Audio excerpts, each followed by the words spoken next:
Buenas tardes, señoras y señores. Bienvenidos a la Real Academia Sevillana de Buenas Letras.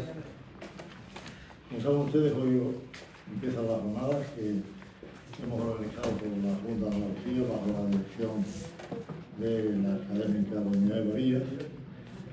El ciclo tiene 2 jornadas, en principio la que hoy presentamos especialmente, don Rogelio Reyes nos disertará sobre la Sevilla en la Generación Mediodía y después don José María Barrera la intrahistoria de una revista.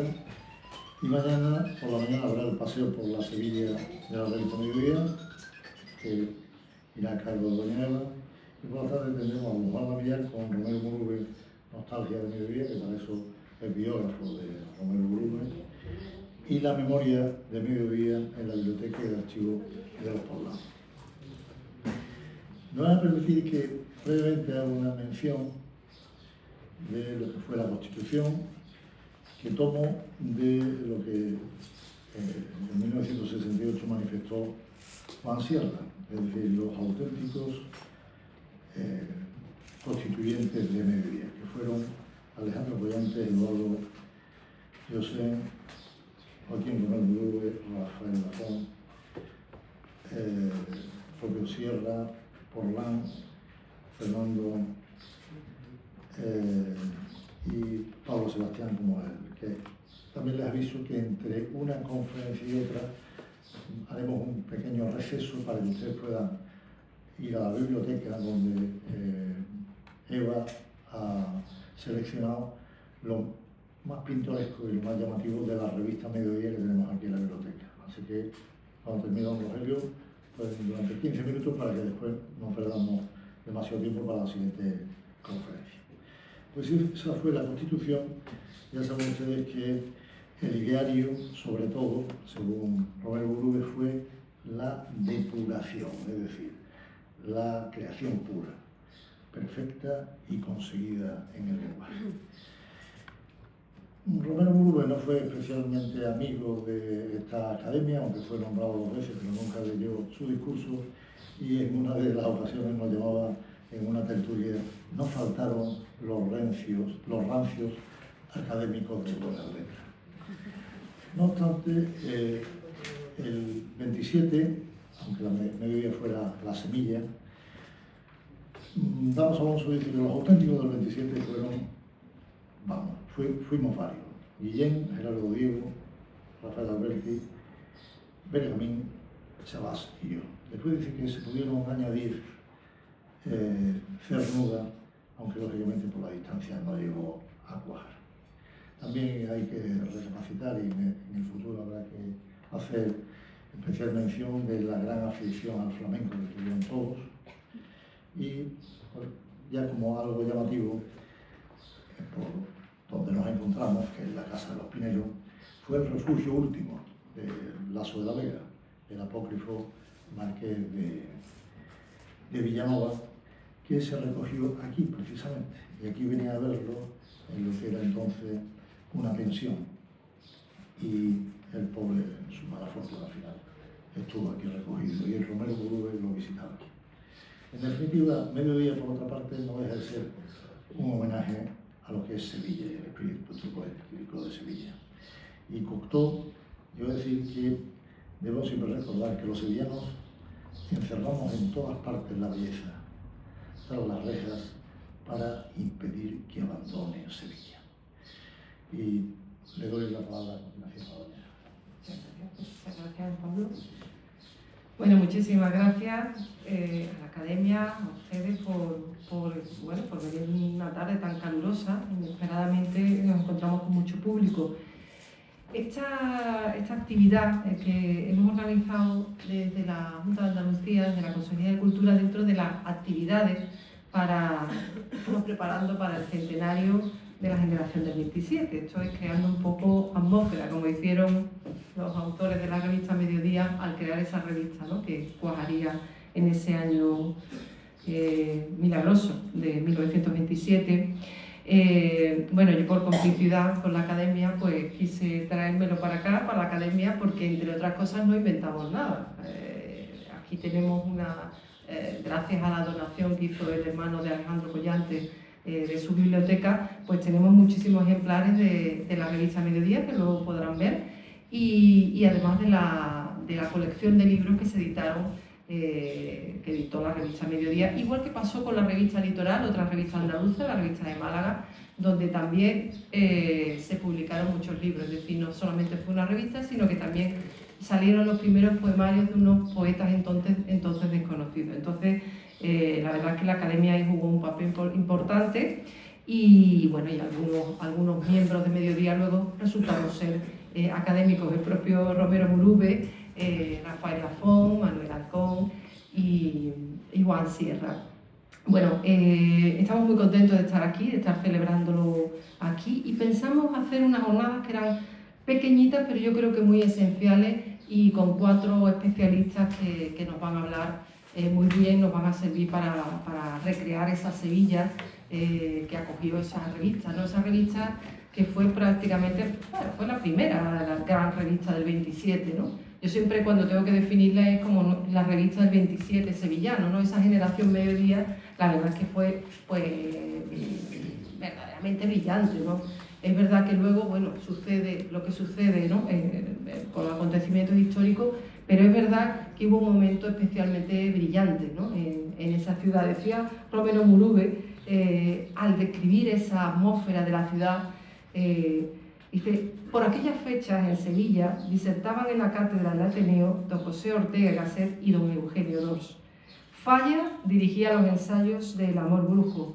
Vacarisas pintaba para la ópera de Estocolmo. Es decir, eso pasaba en la ciudad, y por eso no es gratuito que también sucediera en Sevilla lo que sucedió en ese diciembre de 1927 con esa fotografía icónica. Es decir, era una ciudad que estaba con una gran actividad cultural muy brillante.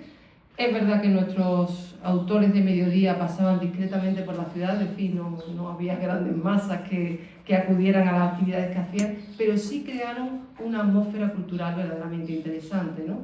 Desde las tertulias que protagonizaban en los cafés de esa época hasta las propias cenas superrealistas que celebraban, ¿no? Donde había un espíritu de vanguardia verdaderamente interesante, ¿no? Como esa cena de las barbas donde invitaron a la actriz Pola Ileri, ¿no? Y terminaron todos disfrazados con barbas como si fueran poetas de ese París de la bohemia literaria, porque Pola Ileri, que era la protagonista de Bajo los cielos de París, la película de René Clair, pues pensaba que los poetas pues iban con barbas y eran unos bohemios. Entonces pues ellos se disfrazaron como pensaba la actriz que eran. En fin, esa era la atmósfera de la revista Mediodía, esa revista en la que empiezan a publicar muchos de los que luego serán los grandes autores del 27, ¿no?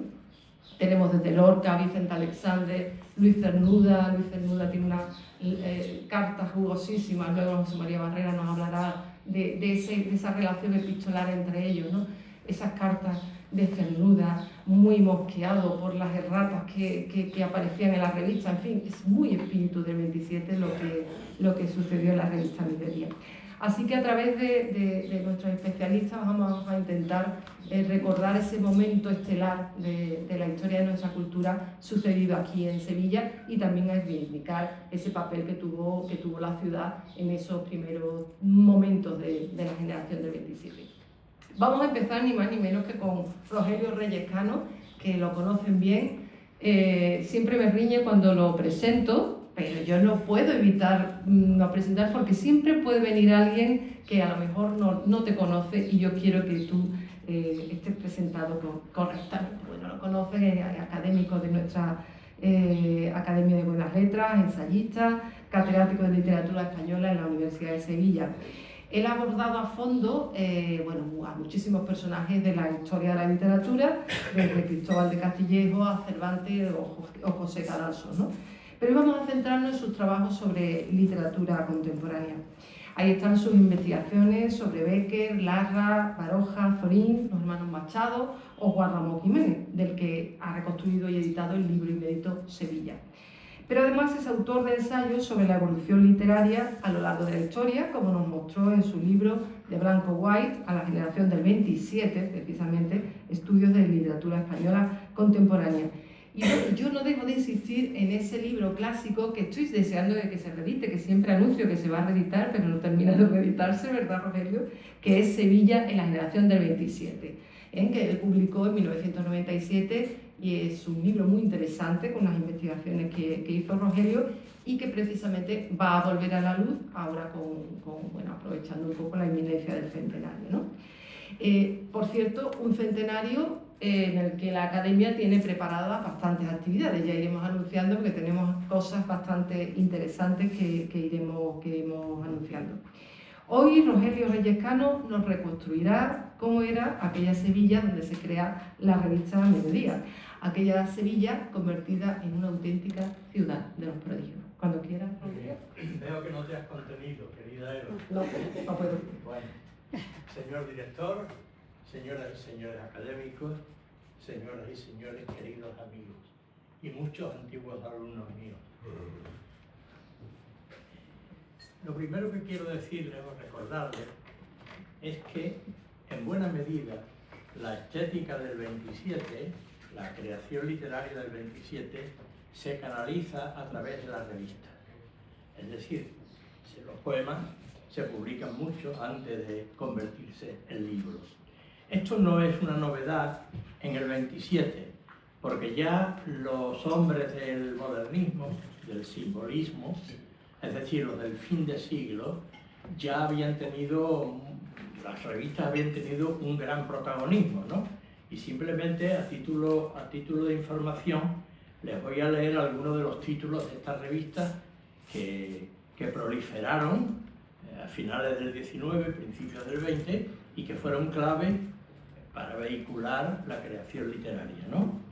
Electra, Helios, Madrid Cómico, Germinal, La Vida Literaria, Revista Nueva, Alma Española, Renacimiento, Prometeo, España. ¿Se dan ustedes cuenta de cómo en muchos de estos títulos late un deseo de innovación, un cierto espiritualismo, ¿no? Germinal es otra. Alma Española, Prometeo, Renacimiento. Muchas de estas revistas nacían y morían pronto, evidentemente, porque la vida de la revista está siempre sujeta pues, a muchas eventualidades, ¿no? Y si ustedes recuerdan Luces de Bohemia, en la escena número 9, hay un pasaje en el que está Rubén Darío, que está siempre envuelto en una especie de nebulosa de alcohol, ¿no? De ajenjo. Pues de pronto hay un joven que le dice: maestro, yo conozco un poema suyo. Y dice Rubén: ¿qué poema? Dice: pues un poema publicado en una revista que murió antes de nacer. Una revista que murió antes de nacer. Es una humorada, evidentemente, de Valle, pero está reflejando como todo este dinamismo de la literatura que se canaliza por las revistas, ¿no? Y en cuanto a Mediodía, ya ha dicho Eva que efectivamente es la versión sevillana del 27, y hay otras muchas: Litoral en Málaga, El suplemento de la verdad en Murcia, Carmen y Lola, que lo lleva Gerardo Diego, Papel de Aleluyas, que es una derivación, una cierta ruptura con Mediodía, Huelva, en Rogelio Buendía, la revista Gallo, en Granada, donde escribe Federico García Lorca. Es decir, naturalmente, pues hay que entender que buena parte de la literatura de ese momento, como he dicho, se canaliza a través de la revista.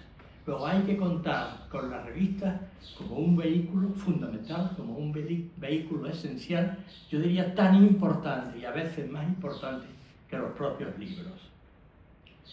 Bueno, pero a mí se me ha pedido que hable no de la revista Mediodía, precisamente, sino de cómo era la Sevilla literaria en la que nació Mediodía.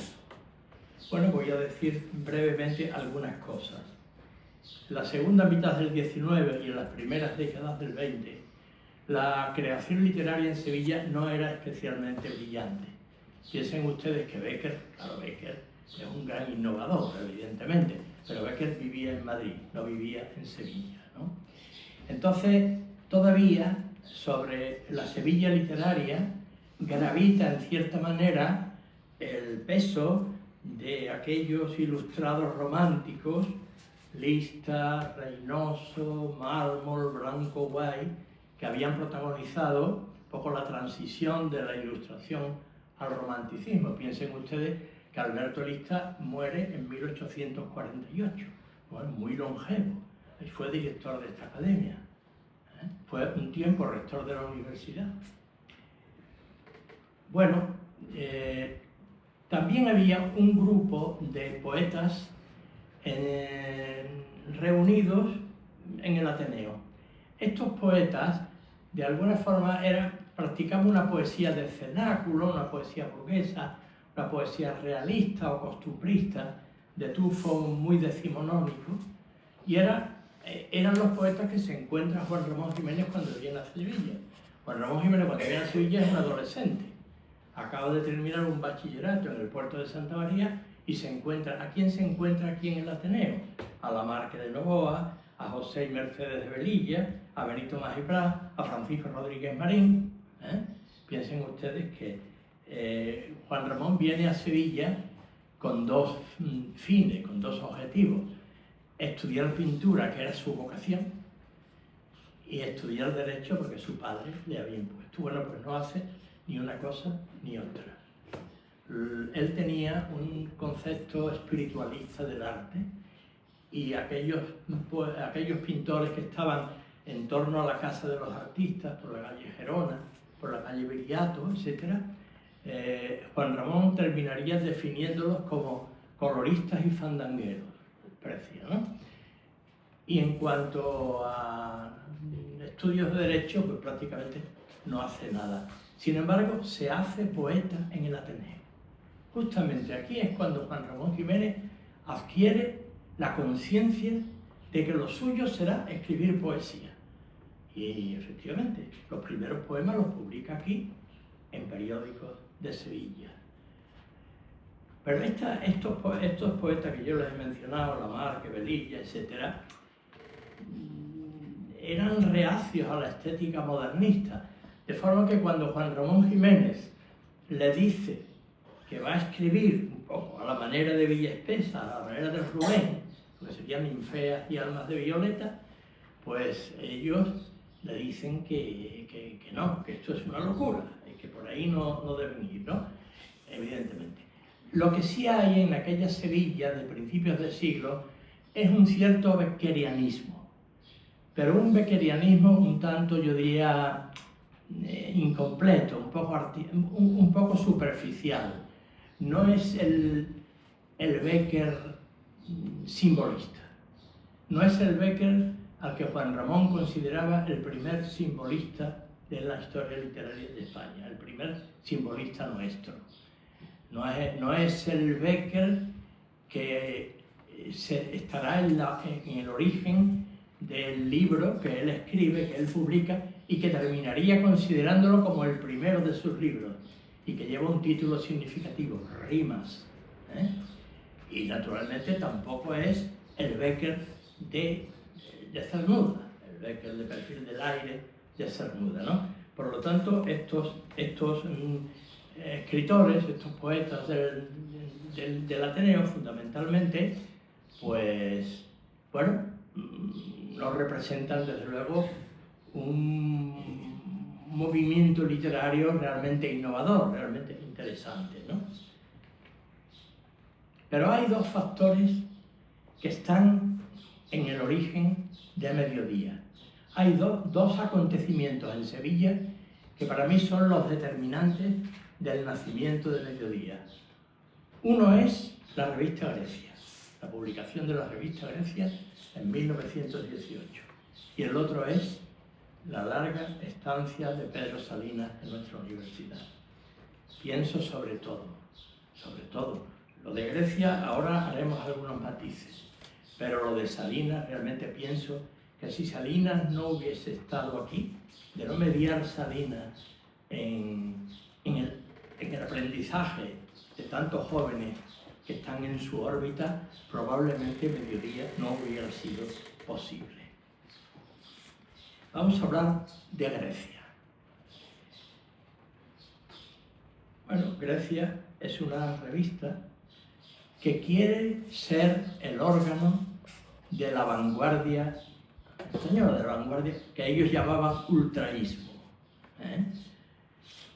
Bueno, yo tengo aquí a un querido amigo y compañero en el departamento, que es José María Barrera, que realmente es el gran estudioso y la máxima autoridad, de manera que yo te pido, José María, que seas benévolo conmigo, porque esto naturalmente lo que voy a decir son generalidades, ¿no? Bueno, esa revista primero se publica en Sevilla en 1918 y luego pasará a Madrid. Es una revista fundada por dos poetas sevillanos.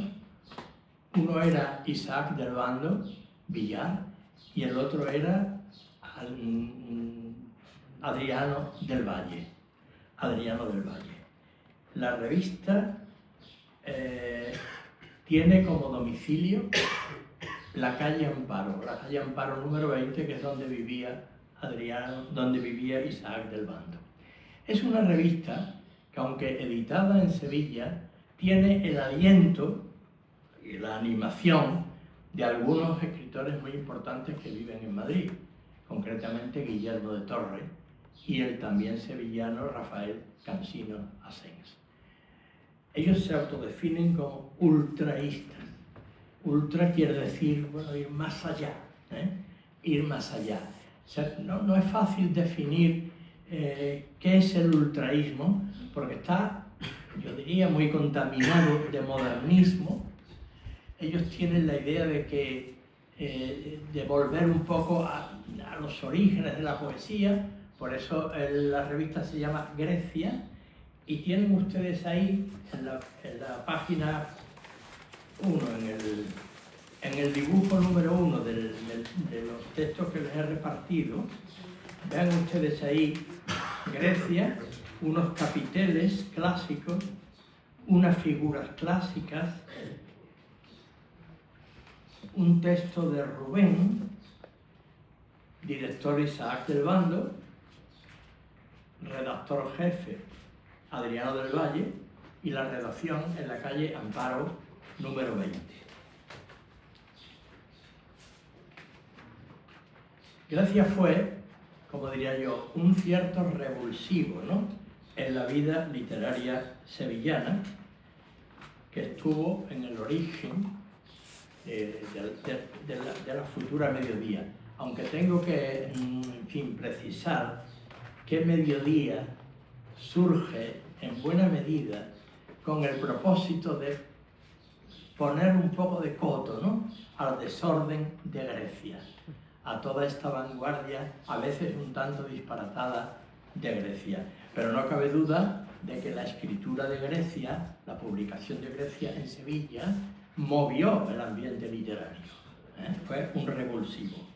¿Quién era Isaac del Bando? Pues Isaac del Bando era un poeta de Albaida del Aljarafe, personaje muy extravagante, un personaje incluso pintoresco. Si ustedes han leído la novela de un literato, de Cansino Asens, verá que lo crucifica prácticamente, que lo ridiculiza en gran medida. Borges también.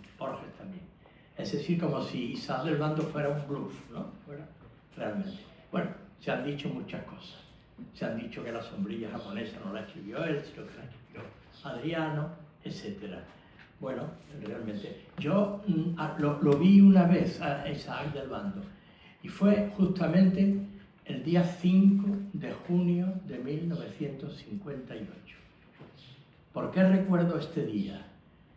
Porque los dos féretros con los cuerpos de Juan Ramón Jiménez y Zenobia acababan de ser depositados en la iglesia de la Anunciación.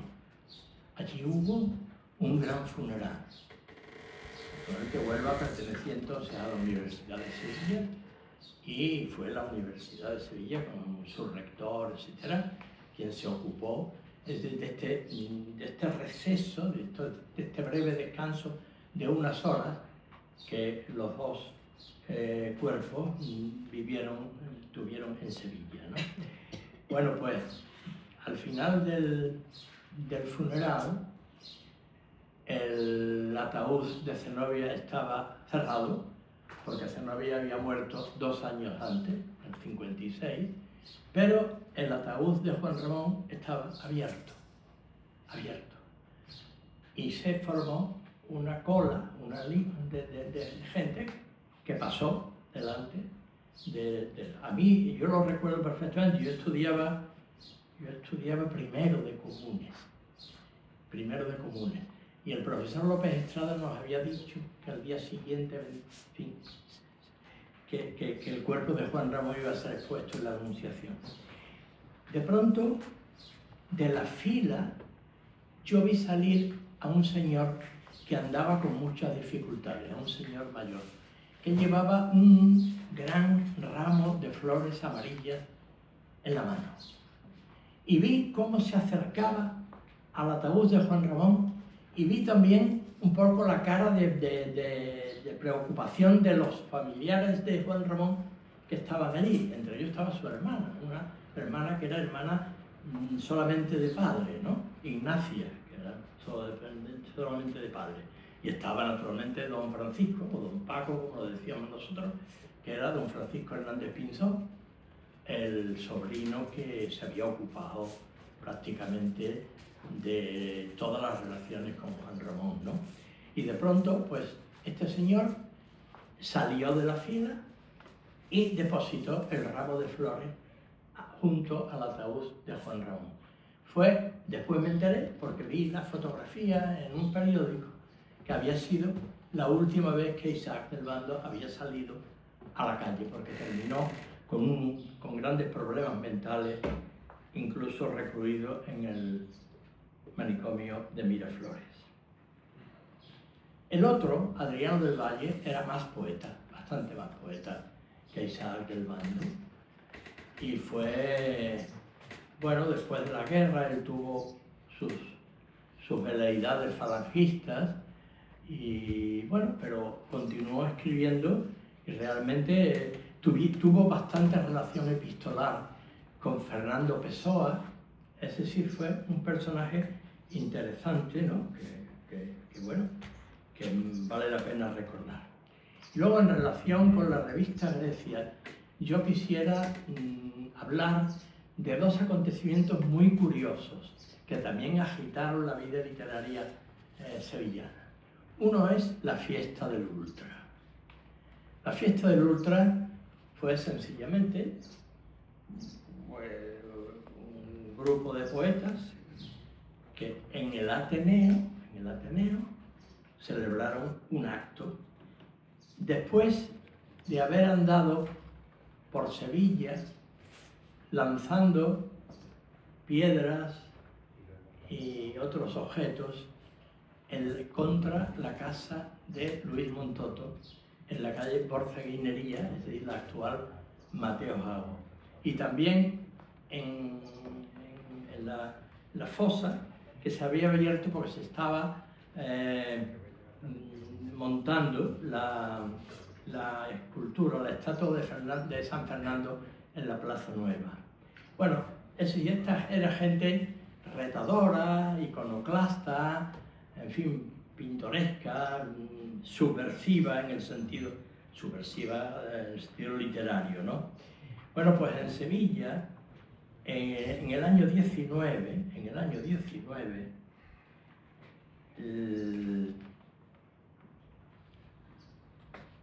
Adriano del Valle, lo tienen ustedes aquí en el segundo dibujo, la fotografía de abajo.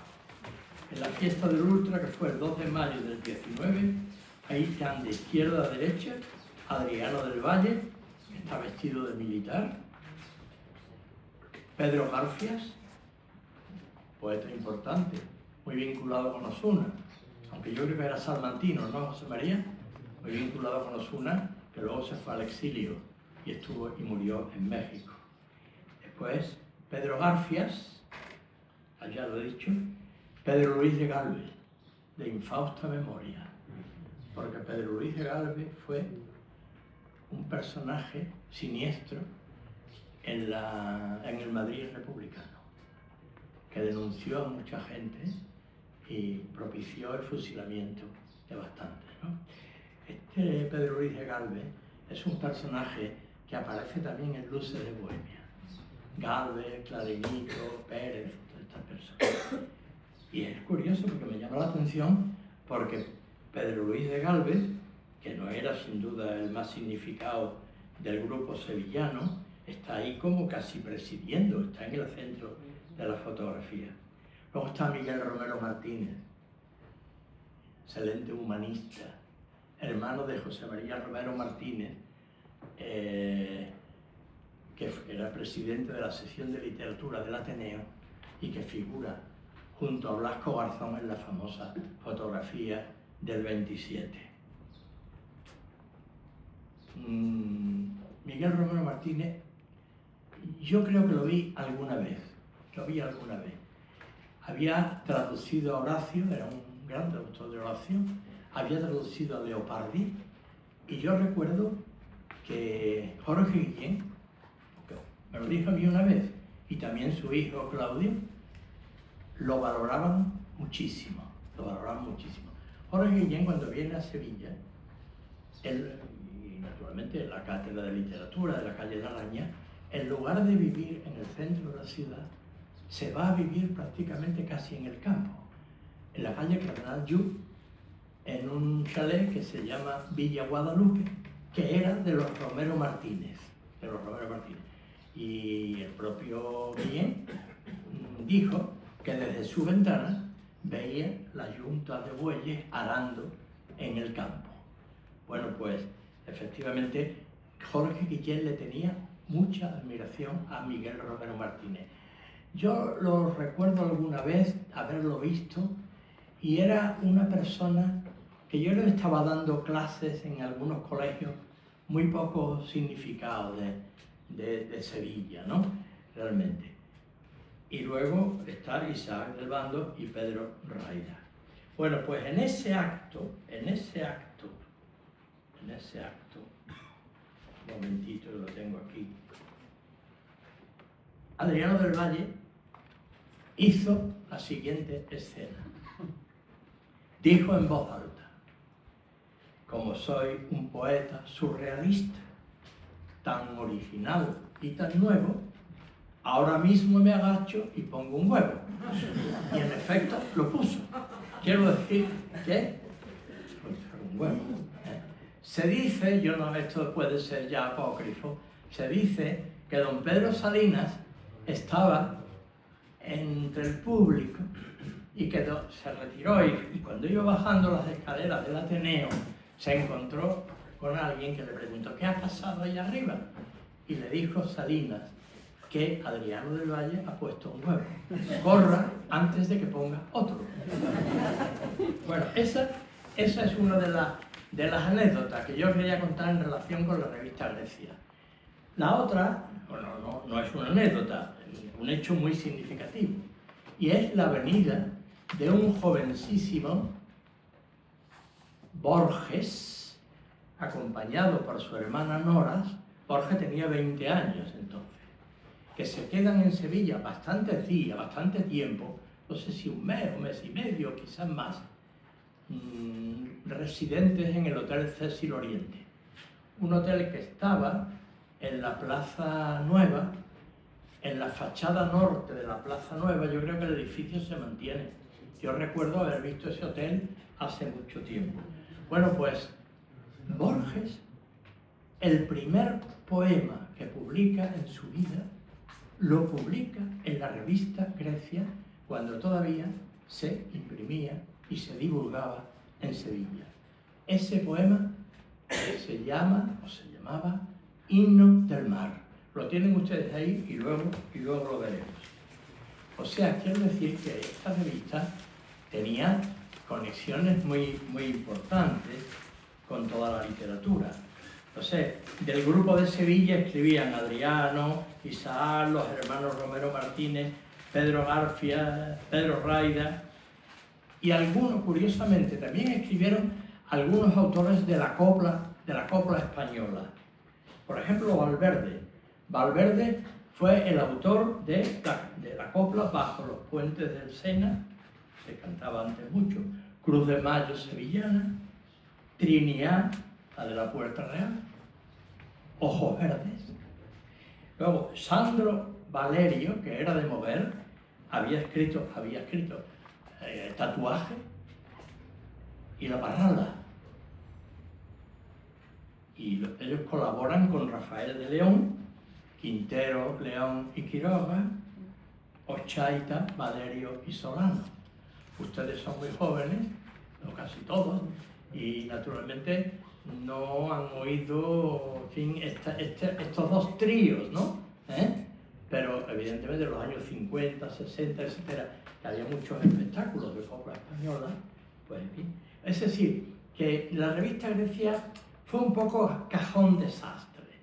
Es decir, bajo un poco la apariencia de que era todo innovador, realmente, bueno, había mucha presencia del modernismo y también había presencia de cosas como las que le he indicado.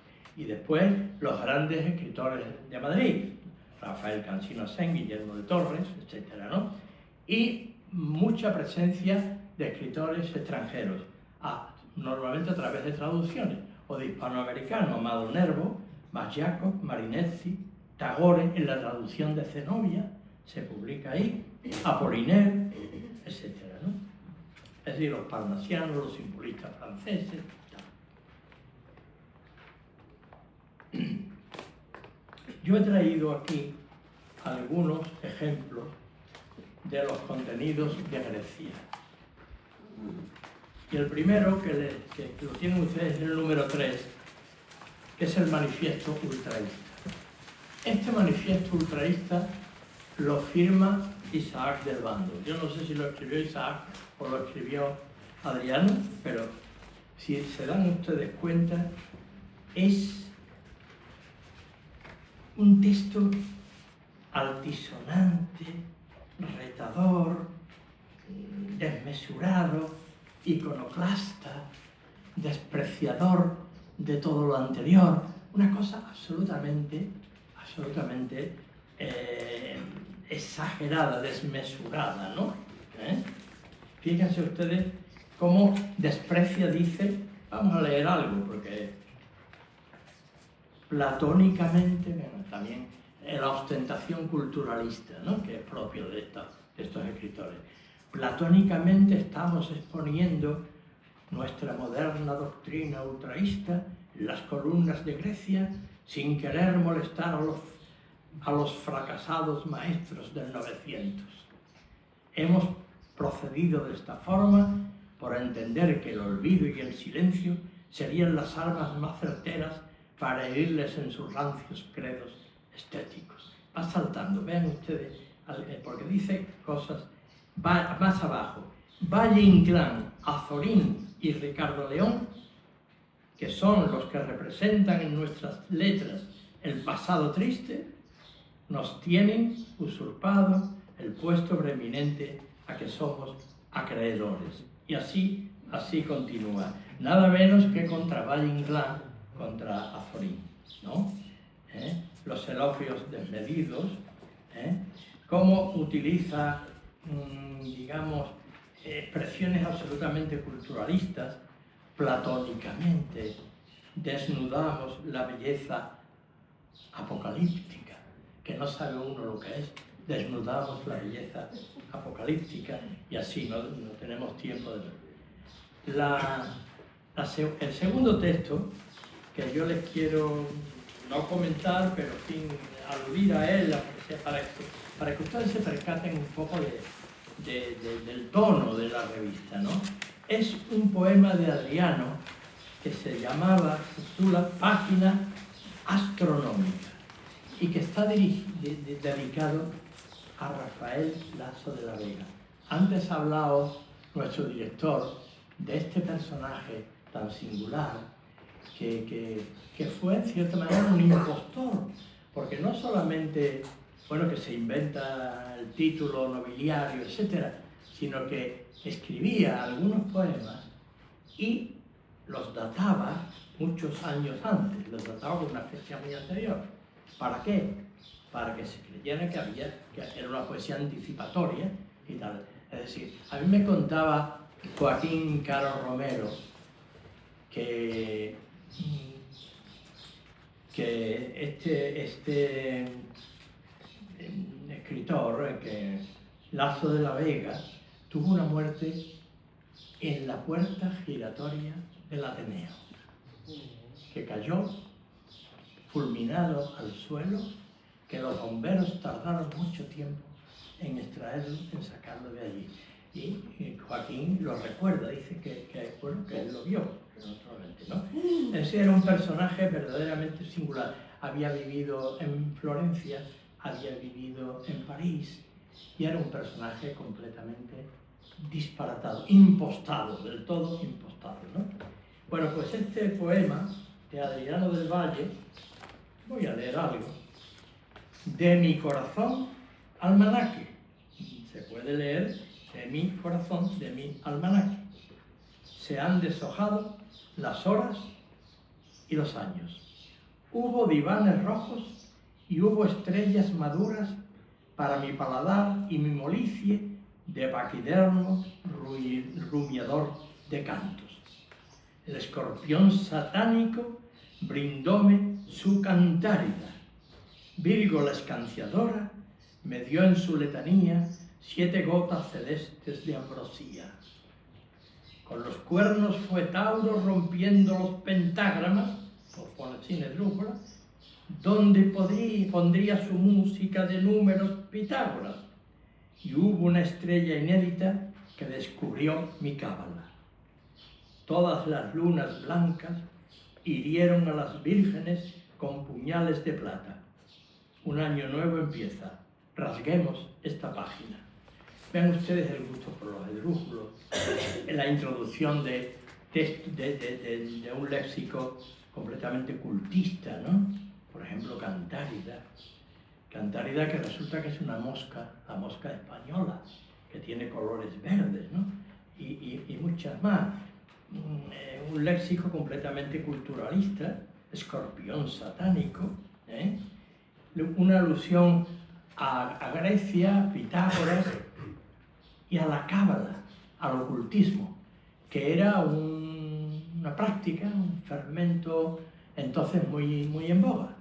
Se puede leer naturalmente en Luces de Bohemia, Madame Blavatsky y todos los personajes, Rosso de Luna, que era también que había escrito un libro o varios libros sobre ocultismo, o las metáforas rebuscadas. Todas las lunas blancas hirieron a las vírgenes con puñales de plata. La eufonía, la sonoridad de las palabras, el desorden silábico, porque no, bueno, todas estas cosas están aquí. Les he traído también el himno del mar, o sea, el primer poema de Borges. No lo vamos a leer entero. Está dedicado a Adriano, porque hubo una estrecha amistad entre Adriano y Borges, y Adriano presumía de haber sido novio de la hermana de Borges, Nora. ¿Se ve? Esa familia era una familia pudiente que se podía permitir pues, los viajes por Europa y la estancia del tiempo aquí, después en Madrid, etc., ¿no? Pues vean ustedes cómo comienza el himno del mar, que tiene una especie de preámbulo que dice: yo he ansiado un himno del mar con ritmos amplios como las olas que gritan. El mar, cuando el sol en sus aguas casi bandera escarlata flamea. Del mar cuando besa los pechos dorados de vírgenes playas que aguardan sedientas. ¿Te parece que estamos oyendo a Rubén Darío? Evidentemente, ¿no? Aquí hay un contagio del modernismo. Cuando brillan las aguas de acero, la luna bruñida y sangrienta. Bueno, dice, hoy he bajado de la montaña al valle y del valle hasta el mar. El camino fue largo, etc. No lo vamos a leer entero. Digo que tiene pues ese tufo modernista, un título musical como himno, un tono exaltado, retórico, solemne, un léxico brillante, cultista, pero quizá la mayor novedad de este poema de Borges radica en su dislocación silábica, en su desorden silábico o desorden métrico. Y hasta aquí lo que yo les quería decir de un primer acontecimiento que explica cómo la vida literaria sevillana se agita, se remueve con todo este movimiento literario, este movimiento de la revista Grecia, y naturalmente de alguna forma está incitando, ¿no?, a la creación literaria. El segundo acontecimiento he dicho que era la venida de Pedro Salinas. Pedro Salinas llega a Sevilla como catedrático de la universidad en 1918, cuando contaba solamente 27 años. Y aquí permanecerá, con algunas ausencias, hasta finales del curso académico 26-27, que es justo el año en que se edita Mediodía. Pero evidentemente Mediodía es en gran medida una consecuencia del magisterio poético de Pedro Salinas. Porque su labor, además, no es solo académica, no es solo universitaria, sino que él difunde, participa mucho en lo que es la extensión universitaria, las conferencias en el Ateneo, pero sobre todo él trae una poesía nueva, una poesía alejada del sentimentalismo, centrada en la valoración del lenguaje, ¿no? O sea, la línea de Juan Ramón Jiménez. De ahí la admiración por Góngora. Góngora era la bandera, el paradigma de una visión de la poesía que era fundamentalmente creación del lenguaje. Pero Salinas tiene como discípulo en la universidad, que yo recuerde, a Luis Cernuda, lo cuenta muy bien. Cuando él habla de, creo que es un texto que se llama 9 o 10 poetas, no me acuerdo exactamente. Cuando él habla de cómo Cernuda está allí, alguien le dice a Salinas que Cernuda escribe poemas y él dice, bueno, me he pasado tanto tiempo diciendo yo Luis Cernuda, y él respondiendo servidor, como se respondía antes, servidor, y sin embargo dice, sin darme cuenta, frente al poeta más fino que le nació a Sevilla después de Bécquer. Tiene como discípulos o como alumnos a Cernuda, a Higinio Capote, su gran amigo, uno de los dos grandes amigos que Cernuda tenía en Sevilla, con los que mantuvo correspondencia después de marcharse. Alejandro Collante de Terán, Miguel Romero Martínez, pero también Salinas fue un poco el modelo, el revulsivo de otros escritores que no fueron alumnos suyos, como, no sé, Romero Murube, Rafael Lafón, Juan Sierra, Rafael Porlán, Manuel Alcón, no sé, Manuel Díez Crespo y otros, ¿no? Es decir, Salinas fue, como he dicho antes, un auténtico revulsivo, porque él traía a Sevilla un aire de modernidad. Había sido lector en el extranjero, conocía muy bien la poesía francesa y traía una especie de cosmopolitismo literario y un hombre de gran elegancia personal y poética. Hay unas palabras de Cernuda muy hermosas, escritas naturalmente antes de que la relación entre Salinas y Cernuda se rompiera. Una relación que se rompe porque Salinas es su maestro y Salinas le hace a Cernuda el favor de publicar poemas nada menos que en la Revista de Occidente. Sin embargo, como él escribió, como Salinas habló de que Cernuda era como el licenciado de Higuera, ¿no? Estaba un raro, y luego tampoco, no sé, elogió como Cernuda pensaba su primer libro, Perfiles del aire, hubo una ruptura. Pero antes había escrito Cernuda esto de Salinas. Su llegada a Sevilla fue como un Boscán, llegando entonces con aquel itálico modo, pero un Boscán que fuese un Garcilaso, con toda su aristocracia de cultura, gracia y pensamiento. Fíjense cómo tomando como referencia, en fin, la famosa conversación de Navallero con Boscán, cuando le invita a escribir al itálico modo. Naturalmente Boscán era un poeta de mucha menos entidad que Garcilaso. Garcilaso era un genio. Pero Cernuda dice, bueno, es como un Boscán que trae una nueva poética, pero un Boscán que por su madurez, que por su calidad de escritura, fuese ya un Garcilaso. Y en Sevilla, Salinas escribió parte de algunos de sus libros, por ejemplo, parte de Seguro Azar, pero el texto más sevillano, digamos, de Salinas fue Presagios, un libro que apareció en 1923, que fue el primero de sus libros. Pues en los dos libros está Sevilla presente, pero una Sevilla que nada tiene que ver con la Sevilla pintoresca, costumbrista, de extracción romántica. Sus poemas se hacen eco de un paisaje urbano con el que el poeta establece una relación íntima y personal, ¿no? Hay, por supuesto, palmeras, azoteas, torres, patios, espadañas, pero hay también una Sevilla de cielos grises, de nieblas, de vientos de marzo. Es un paisaje, el de Sevilla, que le sirve a Salinas para darnos cuenta de sus propios conflictos interiores. Voy a ver dos textos suyos, que los tienen ustedes ahí.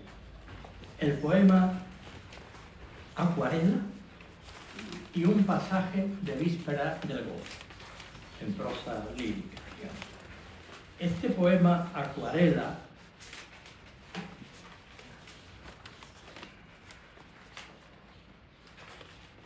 dice así.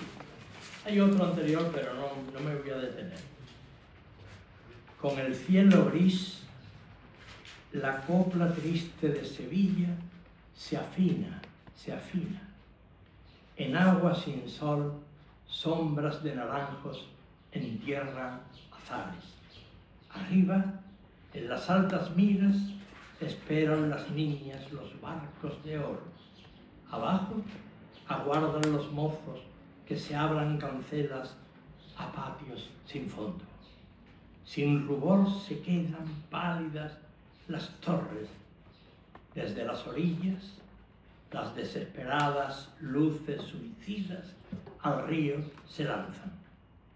Cadáveres lentos, rosa, verde, azul, azul, verde, rosa, se los lleva el alma.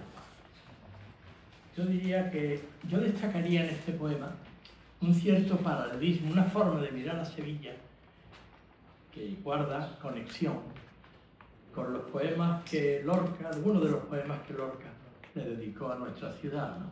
Cuando dice, Sevilla es una torre llena de arqueros finos, que es una formidable sinécdoque. Es decir, la torre, la Giralda, pero llena de arqueros finos. O cuando dice Sevilla para herir, Córdoba para morir, ¿no?